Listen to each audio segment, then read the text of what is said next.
अस्सलाम वालेकुम स्टूडेंट्स। आज हम स्टार्ट करने जा रहे हैं लेक्चर नंबर 4। हमारे पास जो चैप्टर नंबर 1 है इंट्रोडक्शन टू बायोलॉजी, इनके 3 लेक्चर्स हम इस यूट्यूब चैनल पर अपलोड कर चुके हैं। तो आज हमारा है लेक्चर नंबर 4। लेक्चर नंबर 4 है linkage of biology with other fields. Biology का अदर फील्ड के साथ क्या लिंक है, क्या रिलेशन है, तो इसको डिस्कस करने जा रहे हैं। जैसे कि हमारे पास जो साइंस था, साइंटिफिक इंफॉर्मेशन ज़्यादा होने की वजह से साइंस को ब्रांचेस में डिवाइड किया गया।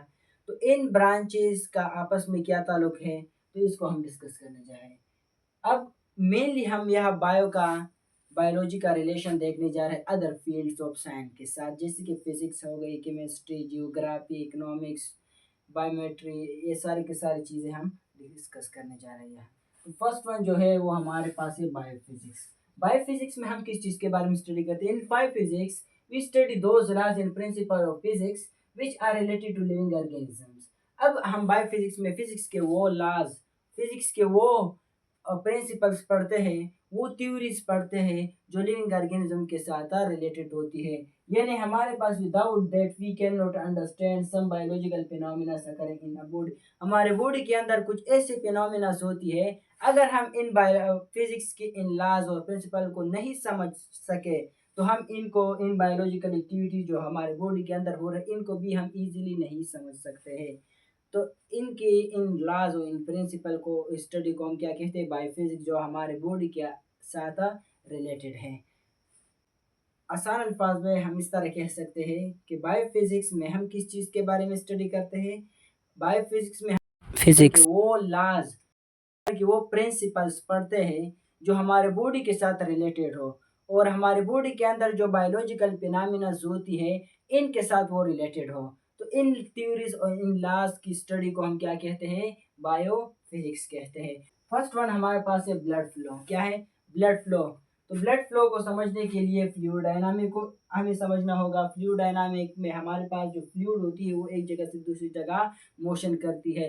जैसा कि हमारे पास ब्लड जो होती है वो एक जगह से दूसरी जगह मोशन करती है और डिफरेंट मटेरियल बॉडी के अंदर सर्कुलेट करती है।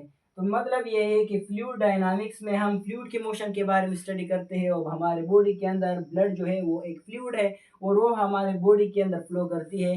तो ये जो फ्लूइड डायनामिक का जो प्रिंसिपल है वो हमारे पास एप्लीकेबल है ब्लड फ्लो पर। अब ब्लड फ्लो को किस तरह वो फ्लो करती है, तो इसको समझने के लिए आपने क्या करना होगा? फ्लूइड डायनामिक को स्टडी करना होगा, इसको समझना होगा।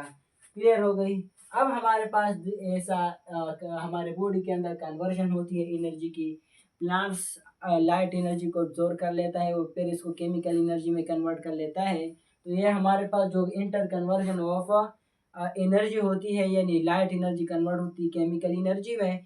तो ये हमारे पास, इसको हम कहते हैं बायो एनर्जेटिक्स। इसको क्या कहते हैं? Bio energetics. तो बायो एनर्जेटिक्स ये हमारे पास बायोलॉजिकल फिनोमिना है। तो बायोलॉजिकल फिनोमिना को समझने के लिए आपने क्या समझना होगा? कन्वर्जन ऑफ एनर्जी समझना होगा।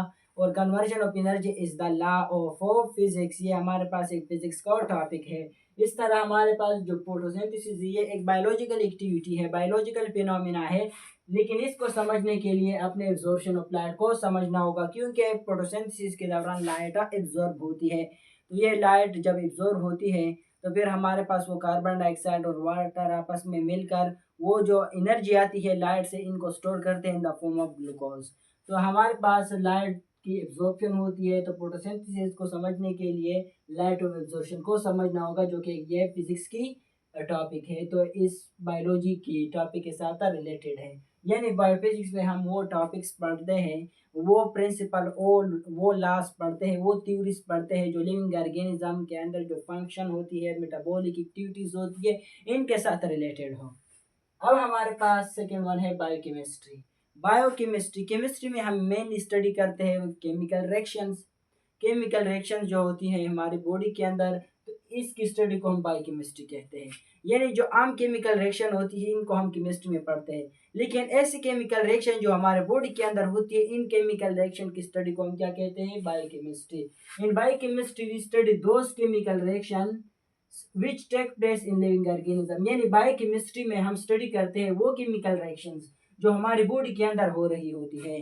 तो इन बायोकेमिकल रिएक्शंस को स्टडी करने के लिए स्टडी करना होगा बायोकेमिस्ट्री में। जैसे कि हमने एग्जांपल दी है या हमारे पास है फोटोसिंथेसिस। फोटोसिंथेसिस में कार्बन डाइऑक्साइड और वाटर आपस में मिलकर इसे ग्लूकोज बनाता है और हमारे पास ऑक्सीजन बनाता है। तो ये एक बायोकेमिकल रिएक्शन है, ये एक केमिकल रिएक्शन है, इसको हम केमिस्ट्री में पढ़ते हैं रिएक्शन। लेकिन जो ये रिएक्शन हमारे पास हमारे बॉडी के अंदर होती है, तो इसको स्टडी हम कहाँ करेंगे, बायोकेमिस्ट्री में। इस तरह जो रिस्पायरेशन होती है, रिस्पायरेशन में हमारे पास ग्लूकोज मॉलिक्यूल्स की ब्रेकडाउन होती है कार्बन डाइऑक्साइड और वाटर में, और इसके साथ एनर्जी भी रिलीज होती है, एनर्जी भी रिलीज होती है।